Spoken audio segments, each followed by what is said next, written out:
Hey guys, it's Burgos here, and in this video I want to talk about how to dominate on the battlefield. And this is video mostly for free-to-play player, WoW spenders, or even mid spenders. For pay-to-win players, they basically have everything, so not much tips here can be actually applied. So starting with the first thing is we have to separate this on seasons. What I mean by that is in the season 1 and season 2, in season 1 plus and the season 2, things will be a little more different, and I'll explain why. For the free-to-play player and even WoW spenders, even mid spenders, okay, we know this video is about these players, but in the season 1 and season 2, 1 plus, you have to focus, in my opinion, of the cavalry and try to boost all the heroes there. That means go for Emrys and Bakshi. I think this is the cavalry guys that is currently best in these 2 seasons. Also, by focusing, I mean ignore the Kinara. Try to get the hero Kinara, but ignore the Kinara. Ignore the Madeline. Ignore basically all the new heroes and already existing heroes. Just focus on the cavalry.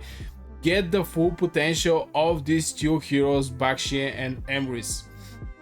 And why I say that is in the season 1 and 1 plus, most of the people are going to develop their castles. Most of the people are going to farm. Most of the people are going to try to collect resources to get to Town Hound level 25 or whatever people are going to gather. And this is going to be the best opportunity for Emrys and Bakshi just to go and kill gathering heroes in the Alliance War. Because all the troops you kill in the mines are the troops you're not going to see on the battlefield. So go for cavalry. This is my personal opinion, of course. This is how I did it. This is how I get tons of merits. And you can also get this artifact here, this Quack of Stealth, just to surprise the enemy, and till they actually react you can actually clean 1, 2, 3 mines before the people start seeing you and try to prevent killing their gathering heroes in the mines. And why I want to focus on this troop and why it's important to focus on one troop is you can get the best heroes. And even as a cavalry facing mages, facing marksman, facing infantry, you're going to get the best troop exchanges there, because you're going to have the best heroes and best boosts for your army. Most of the people are going to be tier 4. Now tier 5 is really hard to be get even for mid spenders. So you're going to face tier 4 players and tier 4 troops, and best focus on one troop. And I think for season 1 and season 1 plus, this is actually a cavalry. You can again get, of course, some marksman for the Behemoths. But yeah, this is the PvP dominance in the season 1 and 1 plus. This is the cavalry.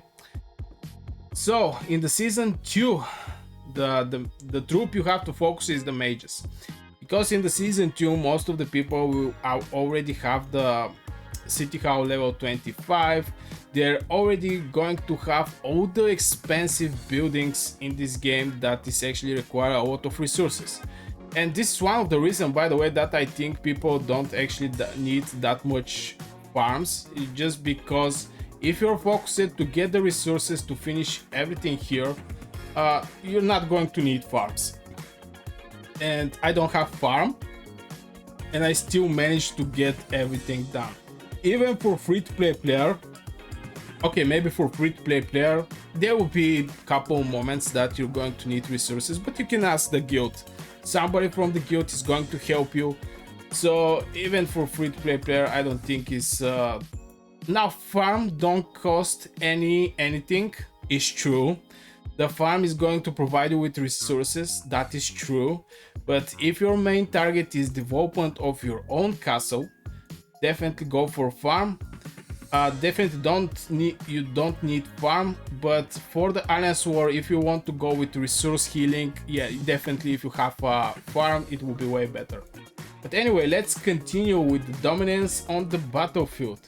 In the season 2, the mages will be the best unit, and I suggest if the season 1 and 1 plus you have to focus mostly on cavalry and less on the marksman, in the season 2 you can focus fully on the mages, because you're going to need also mages in the Behemoth fights. Here we have this Behemoth. The Behemoth is a little more buffed, and as you can see, when it's less than 25% HP remaining, it's immune to physical attack. Of course, there is Necro Giant that also you can go with mages. I didn't check all the Behemoths, but right now in the season 2, mages have implication in the Behemoths too, very well. So yeah, in the season 2, focus on the mages. Why the dominance actually mean to focus on specific troop? Is if you're a free-to-play player, WoW spender, mid spender, you're not actually going to have that much troops. You're not actually going to have that many speed ups. You can have a lot of resources, of course, but the essential thing is the speed ups. So you have to be really careful when you use your speed ups, and I always suggest pick one troop to actually go for and forget about the rest of the troops. Just put them to be trained, so your military buildings always train a troop, but when it's becoming time for your main troop, just focus on one troop and use your speed ups. And basically the place where you use your speed ups is the troops that is going to be your main troop. So many people switch even this, because here we have 2 new heroes, and this is Forundil and in Theodore, this guy and this guy. I see people even switch their faction. I mean, they go for Spring Warden, and this for me is mind-blowing, but it's for the people who have a lot of gems. It's not for free-to-play players or mid-spenders or WoW spenders. It's just a lot of, it's like 10,000 gems. So definitely go for the mages. Still the best mage in the game is actually Lilia. So you can definitely unlock all these stars, focus all these stars to be awakened. This is 5% attack resistance and 5% defense penetration. Now the percentage look low, but definitely on 200,000 legion, 5% is huge amount of percentage. So yeah, this is what I suggest for PvP dominance. Focus on the specific troops, on the specific seasons. Again, for the season 1 and season 1 plus, I think this is the cavalry. Of course, not everybody is going to be able to go for the cavalry. You still are going to need mages to push in the enemy territory. When the pushes actually happen, it happened with mages. But I think the sneaky play for the cavalry can give you the best exchanges, because in the day 1 all the donkeys in the mines are going to be dead and you're going to kill military units there. So in the season 2 is mages, fully focus on the mages. It's really strange, but different seasons actually give different opportunity for different troops. It can be a new heroes, it can be changes in the Behemoth like we see. So yeah, you have to focus on the right troop. So I guess this will be for this video, guys. I tried to make it short. Hit one like, subscribe if you enjoyed this video, and see you in the next video. And have a great day. See you, bye.